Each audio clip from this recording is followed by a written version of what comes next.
Γεια σας, είμαι ο Tinkerbell και είμαι εδώ με το φίλο μου τον MacGyver. Είμαστε από το channel Hollywood Nerds. Ξεκινήσαμε το channel για game reviews, αλλά από τότε που μπήκε ο φίλος μου καταλάβαμε ότι δεν είναι του στυλ μας. Αυτό που μας ταιριάζει είναι η κοκαίνη και το τρόλ. Μαλακίες, ναι. Εντάξει, δίκιο έχει. Μόνο η κοκαίνη.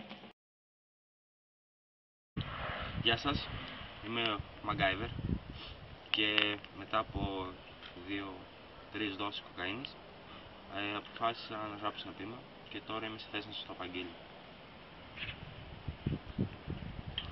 Αυτά είναι. Ξεκινάω. Στα χτυπήματα βαδίζαμε όλη μέρα με τις γυναίκες, τους ήλιους, τα σκυλιά μας. Γυναίκες, ήλιοι, σκυλιά. Ερωτικό πονούμενο. Παίξαμε, τραγουδήσαμε, ήπιαμε νερό. Σπέρμα έπρεπε να φέρει. Φρέσκο, καθώς ξεπηδάγε από τους αιώνες. Το μεσήμερο για μια στιγμή καθίσαμε και κοιταχτήκαμε βαθιά μέσα στα μάτια. Μια πταλούδα πέταξε από τα στήθια μας, ήταν πιο λευκή. Από το μικρό λευκό, δηλαδή της άκρης των ονείρων μας. Ξέραμε πως δεν ήταν να σβηστεί ποτέ, πως δεν θυμότανε καθόλου τι σκουλίκια έσερνε στην οβασία. Το βράδυ ανάψαμε φωτιά και τραγουδούσαμε γύρω τριγύρω.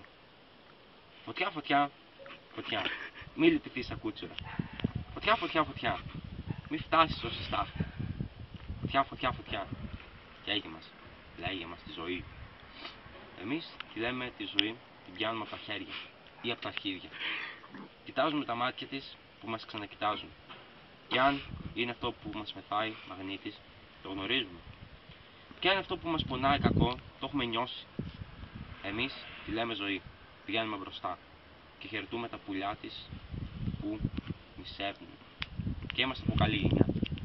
Αυτό ήταν το ποίημα μου, εμπνευσμένο όπως σας είπα πριν μετά από λίγη κοκαίνη. Και αυτό το βίντεο δεν πρόκειται για τρόλ, αλλά για καθαρή τέχνη. Mom and Dad don't look so hot, they say, so get it over the hill.